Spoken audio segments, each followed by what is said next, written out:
Hey everyone, it's Carla. Welcome back to my channel.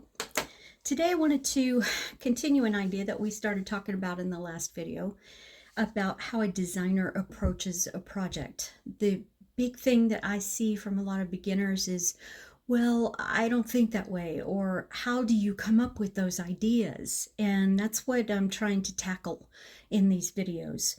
I mentioned in the last one that I wanted to decorate my journal with some of the papers, these gorgeous papers that I designed. And yes, it is okay to be proud of what you've created. I mean, after all, you put your heart and soul into it, why not? But these are from my Journal de Bordel Violette, which just is French for purple junk journal. These are from that set, which are in my Etsy shop. And I mentioned that I was going to design a card with them. Well, I did. And if you missed that video, I will link it in the above.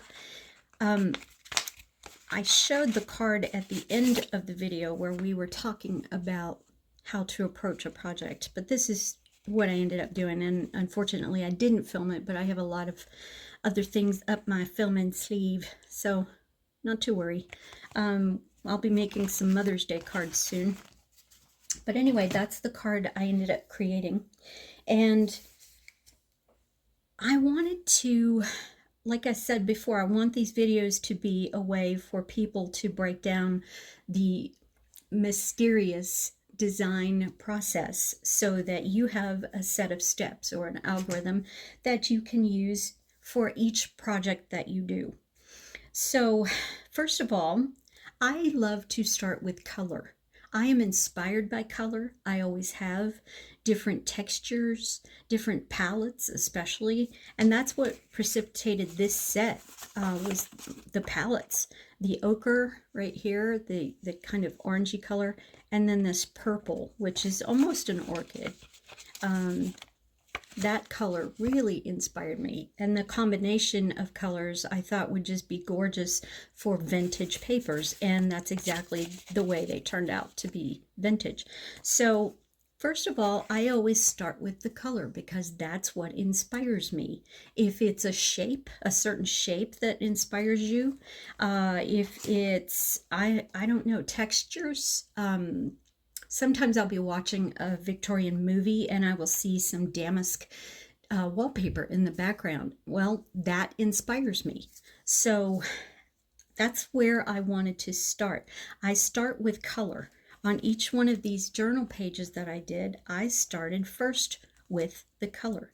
This to me is, it just screams Christmas. And I talk about Christmas because this is the Christmas journal that I've started. But these papers, the muted greens and the burgundies or oxblood, these are, and the ivory, these are just very inspirational to me. They scream country Christmas, a cozy Christmas by a fire.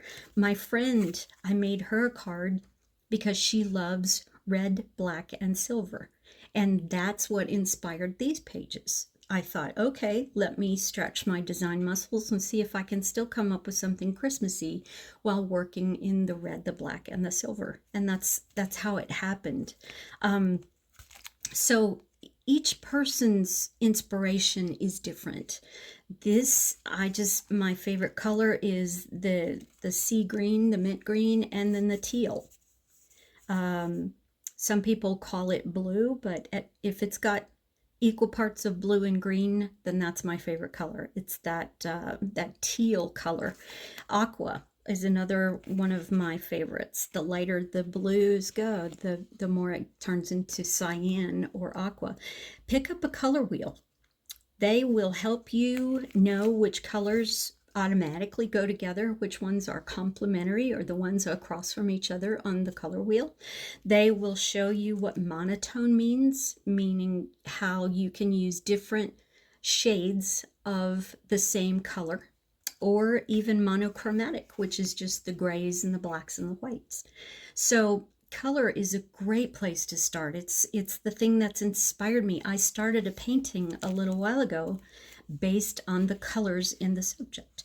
So the next thing I do is I keep all of my card making and scrapbooking and journal supplies in these little tiny envelopes. And I got them on Amazon. I think it was $10 or $13, but they come in different sizes.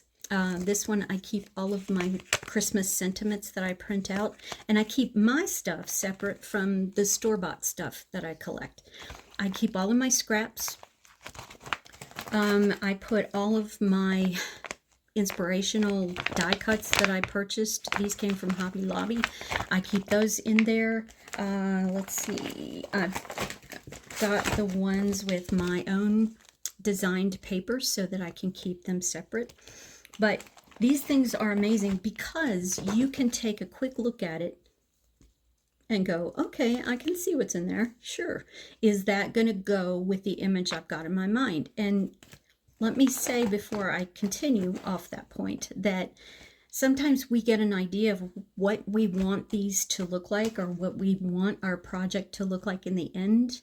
That's great. But I've noticed with me in almost every case, the project doesn't turn out the way I envisioned it. It, in some ways, well, in a lot of ways, it just turns out so much better. So once you get started and you get that momentum, it's easy to keep going, but then don't allow your editor to stop you from changing directions. It's perfectly okay to change directions. Sometimes I like to say that the project is speaking to me with these papers. What I want to do for this is create a Christmas journal. Well, none of these papers are Christmas. You can see here, they're French. They have a particular theme. I did design them. I don't know if you can see that with the light, but I designed them to have a very Victorian feel with the lace and the doilies, but yet they're French. So nothing about this is Christmas. But what I've decided to do is try to challenge myself to use these in a Christmas themed book.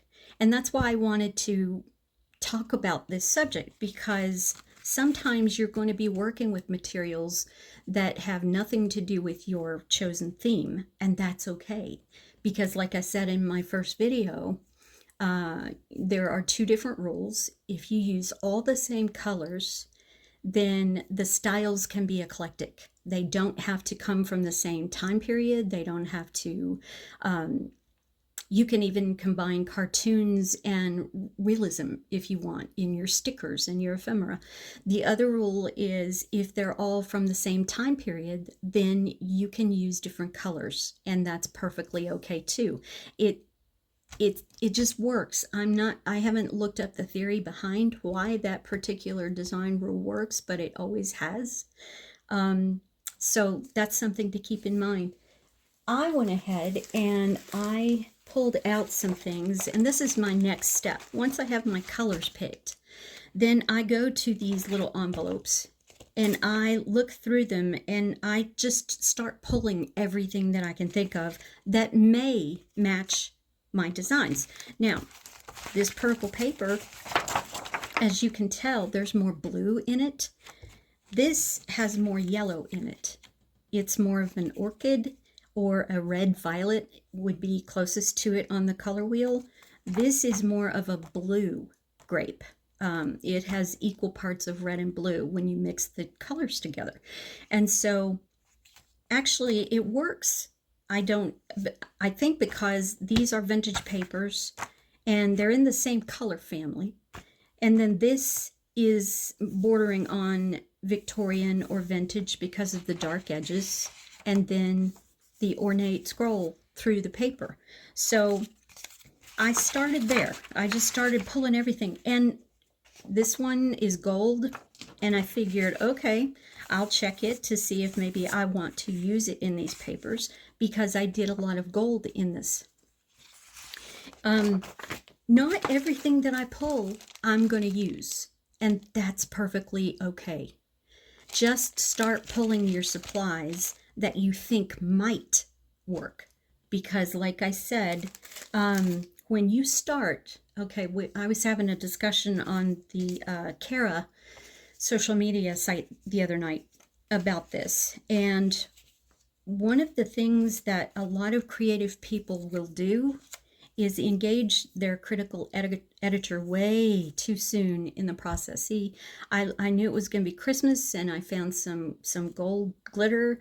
This paper has some gold embossing in it, but we tend to be critical of our own work, and that's not always a good thing. There is a time and a place for it. In the beginning of the project, when you're just having fun, is not the time to be critical of what you're doing. Yes, you can have the vision. Yes, you can make a right turn or a left turn and choose to do something else. That's okay. Just keep those design rules in the back of your mind and use them not as a staunch rule, but as a guideline for how you can proceed with your project. So don't engage that critical editor too soon. That's a big one. I use that for everything, every way I create. That is in the back of my mind. I don't know if you guys know the band Goo Goo Dolls or not, but Johnny Resnick, the lead singer, years ago, he wrote a hit called Iris. And I mean, the thing went viral. It was huge. You heard it everywhere. You just wanted to throw your radio out the window when you heard it. Well, after that song went so big and he didn't expect that, it was time for him to write another song. And I read in an interview with him once where he said he was so terrified of not producing another hit that it locked him up. It locked him totally up. He couldn't even write a check. For I think it was 6 or 8 months, he couldn't do anything with music at all. And this man had devoted his life to this very popular band. A lot of people get the mistaken idea that writer's block, which can occur with creatives who are visual artists, they get the idea that writer's block is a lack of inspiration or ideas, and that's not what it is at all. People misunderstand writer's block. It is just like Johnny Resnick suggested that it is. It is engaging that critical person inside your head who wants to make your project better too soon in the process. He was engaging that critical editor long before he'd written a word of a brand new song, and that's certainly enough to lock anybody up, because when you put that pressure on yourself to do things a certain way, it's not going to happen. That's just not the way the human mind works, especially for creatives. We have to not be forced into doing it, usually to get the best results. But anyway, so I pulled all of these things that I thought might work, and my next step then is going to be kind of going through them, checking to see if I really like them, because usually your first impression isn't the one that you're going to go with. I might go, oh yeah, that butterfly is going to work great because of this bird here.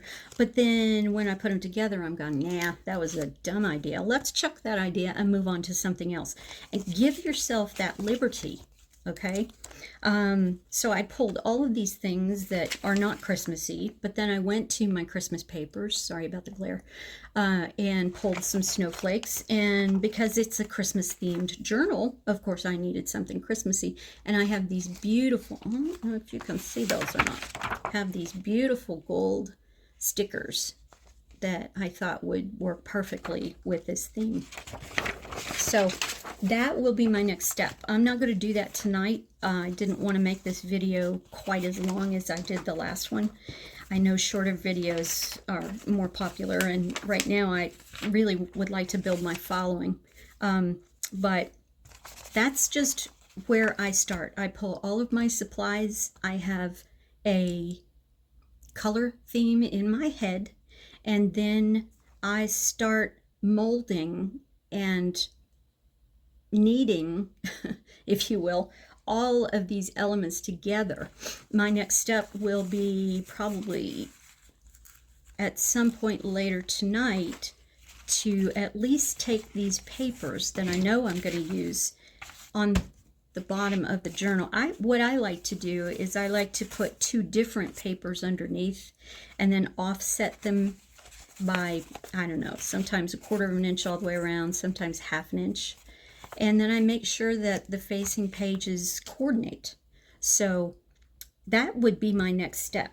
This one might even work if I can work it in. Just as long as everything works together. I'm not going to worry if it's all Victorian. I'm not going to worry if it's all from this set of papers. And I've got some beautiful elements here that would look great in this journal, but I'm not going to worry about that right now. All I want to do is focus on my first layer. And that's what we end up doing. We end up adding different layers for different projects that we're doing. Sometimes my handmade dimensional cards have 4 layers on them, and then I make sure to make the envelope big enough that I can shove the card inside and I won't flatten all of those wonderful elements that I've taken so much time with. But that should be enough to get you going.